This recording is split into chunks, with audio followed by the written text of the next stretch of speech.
Deus é bom demais! Mais um dia começando. Meu nome é Hugo Jordão e o tema do devocional de hoje é a espada do Espírito. Em Efésios, no capítulo 6, verso 17, parte B, está escrito: "E a espada do Espírito, que é a palavra de Deus."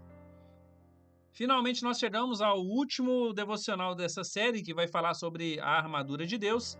E hoje nós falaremos então sobre a espada do Espírito. E olha só que interessante, a espada é o único objeto de toda a armadura que é utilizada para o ataque. Todos os demais, o capacete, a couraça, o cinto, a sandália, o escudo, são utilizados para defesa e posicionamento.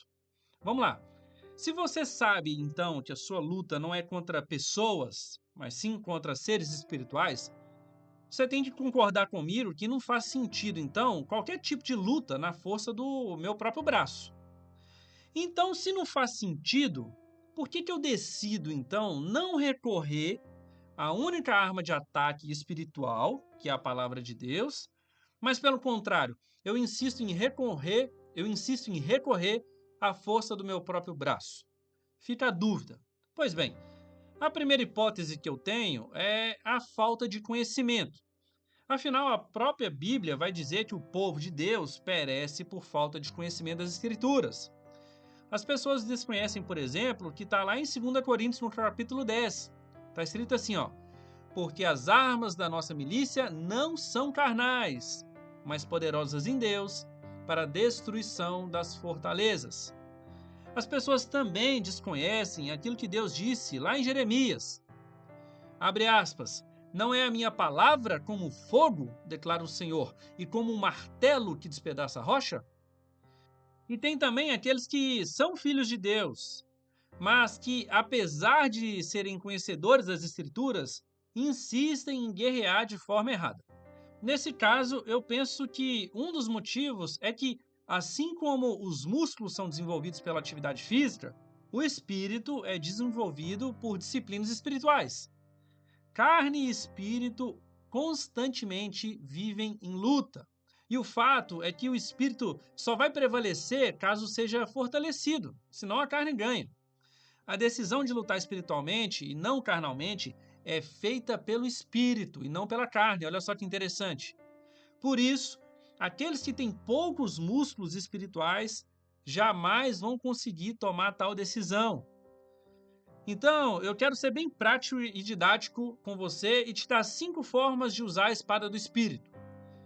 A primeira forma é a leitura da palavra. Você precisa manejar bem a espada. A segunda forma, a confissão da palavra. Traga a palavra para a primeira pessoa. Então, quando você estiver lendo, ao invés de ler na terceira pessoa, você vai ler na primeira. O terceiro é o jejum. Você precisa mortificar a sua carne para que, ao mesmo tempo, o seu espírito seja fortalecido. O quarto item, a adoração pessoal. E eu não me refiro apenas a músicas, mas toda a disposição do seu coração em obedecer a Deus. Isso é adoração pessoal. Por fim, o quinto item é a oração em línguas. E com a oração em línguas você vai então edificar a si mesmo. Pegue essas 5 chaves e utilize a palavra de Deus como arma de ataque a fim de vencer as suas lutas. Lembrem-se, todas as suas lutas são vencidas inicialmente no espírito e depois isso se manifesta no natural.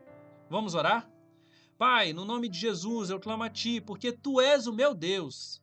Me livra de mim mesmo, Senhor. Me livra de agir com base no meu próprio entendimento, na força do meu próprio braço. Me perdoa por cada vez que eu decidi recorrer a mim mesmo, ao invés de recorrer ao Senhor Deus Todo-Poderoso. Eu peço a Ti ajuda, Senhor, para que eu ande no Espírito. Me ajude a andar no poder da Tua palavra. Eu oro para que a partir de hoje eu me esqueça das coisas que para trás ficam e avance rumo ao alvo, que é Cristo Jesus. Afinal, Cristo em mim, a esperança da glória.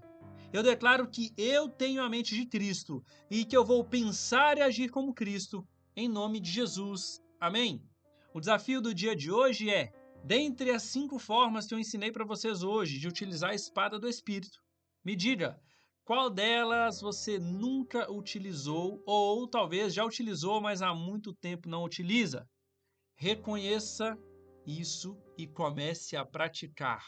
Volte a fazer aquilo que Deus quer que você faça. Assim você vencerá as suas batalhas. Compartilhe esse devocional com quem você ama e me siga no Instagram, Hugo Jordão e Deus é Bom Devocional. E não se esqueça jamais que Deus é bom.